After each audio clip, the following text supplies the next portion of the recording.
diterima oleh Allah Subhanahu wa taala. Amin. Sebagaimana kita maklumi bahwa bulan Ramadan adalah bulan keberkahan, Syahrul Mubarak. Tidak hanya puasa yang bernilai berkah, tetapi seluruh rangkaian ketaatan yang kita lakukan senyapang kita berada di bulan Ramadan, maka itu mengandung keberkahan.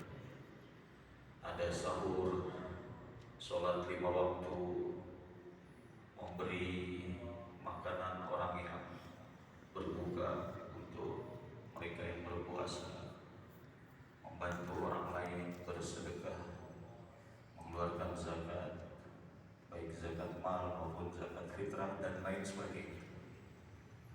Karena memang Ramadan ini bulan yang penuh dengan keberkahan. Salah satunya adalah makan sahur. Jadi Nabi SAW dalam hadis yang diriwayatkan oleh Bukhari dan Muslim dari sahabat Anas bin Malik mengatakan, tasahharu fa inna fis sahuri barakah.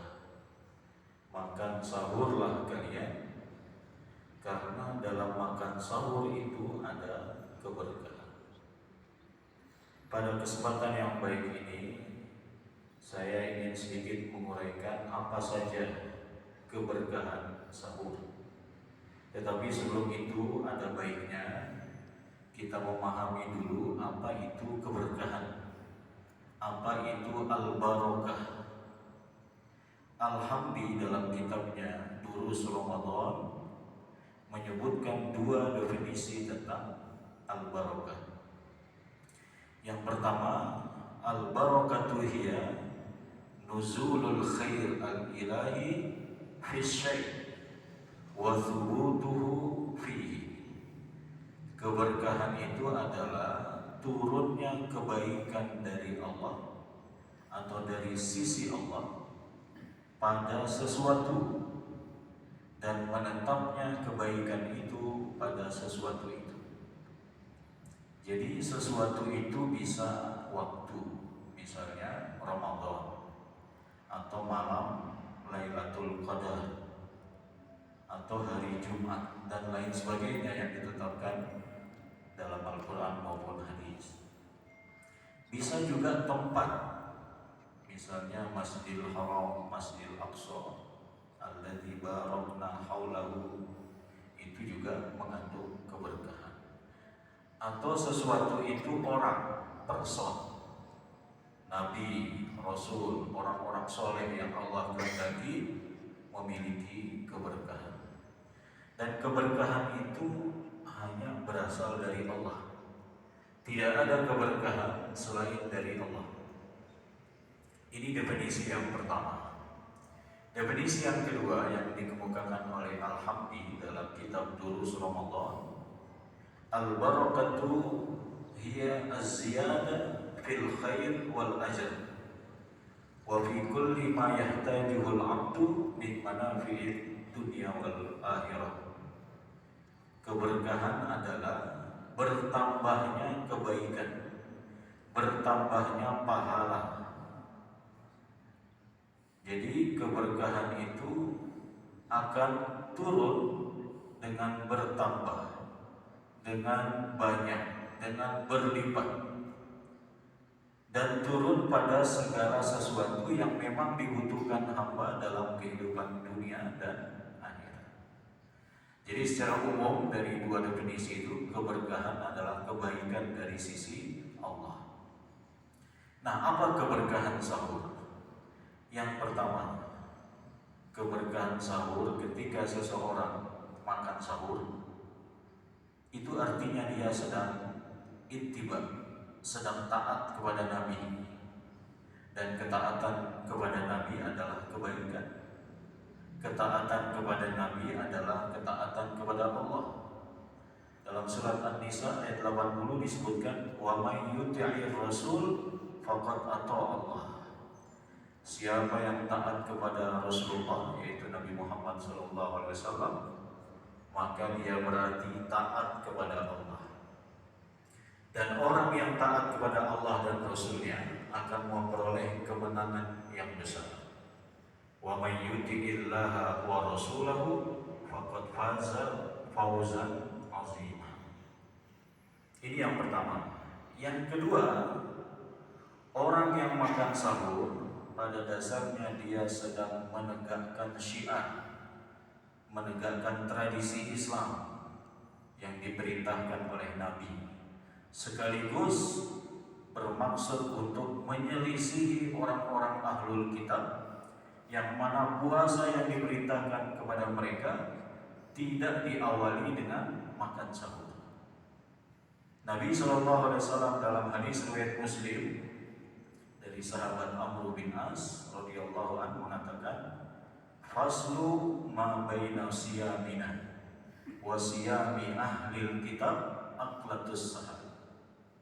Beda antara puasa kita kaum muslimin dengan puasa ahlul kitab Yahudi dan Nasrani adalah makan sahur. Jadi kalau seseorang makan sahur, maka dia sedang menyelisih orang-orang ahlul kitab dalam syariat berpuasa. Dan Nabi senang menyelisih ahlul kitab.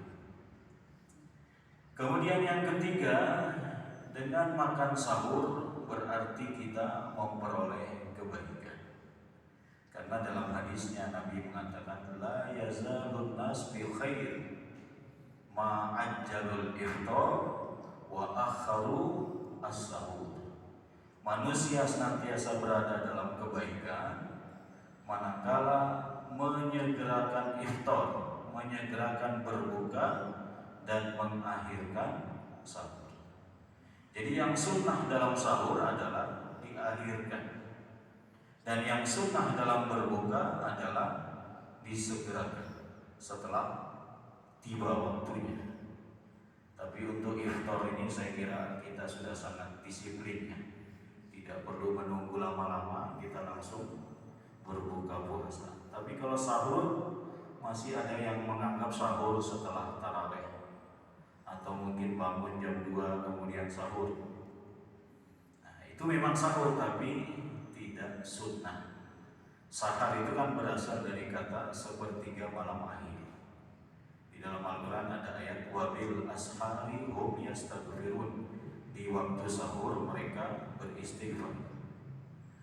Nah, ini yang ketiga, bahwa dengan kita makan sahur berarti kita memperoleh kebaikan. Yang keempat, kalau kita makan sahur, kita sebenarnya sedang memperoleh sholawat dari Allah dan para malaikat. Nabi dalam hadisnya mengatakan, as-sahur aqluhu barakah. Makan sahur itu berkah. Fala tad'uhu walau ayyajra'a ahadukum jur'atan min ma'in. Jangan kalian tinggalkan sahur itu, walaupun tidak dalam pengertian haram meninggalkannya. Hukum sahur itu kan sunnah muakkadah, sunnah yang sangat dianjurkan untuk kita lakukan. Tapi Nabi dengan kasih sayangnya mengatakan, fala tad'uhu, jangan kalian tinggalkan, walaupun hanya meneguk seteguk air. Jadi sahur yang berkah itu tidak harus makan satu porsi. Dengan meneguk seteguk air, karena bisa jadi belum punya makanan atau tidak ada selera makan di jam-jam seperti itu, jangan sampai tidak makan atau minum. Seteguk air pun sudah termasuk sahur yang berkah. Kemudian Nabi mengatakan, fa innallaha wa malaikatahu yusholluna 'alal mutasahhirin. Sesungguhnya Allah dan para malaikatnya bersalawat kepada orang-orang yang makan sahur. Apa salawatnya Allah kepada yang makan sahur? Allah akan berikan rahmatnya, Allah akan berikan rizkinya, Allah akan berikan keberkahan. Bagaimana salawat malaikat untuk orang-orang yang makan sahur? Para malaikat akan mendoakan semoga yang makan sahur itu diberi keberkahan, Semoga yang makan sahur itu diberikan ampunan oleh Allah Subhanahu wa Ta'ala. Nah, ini yang keempat. Yang kelima, apa keberkahan sahur?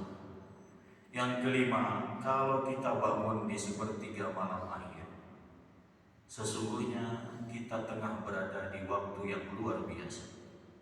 Kenapa? Karena Allah turun ke langit dunia.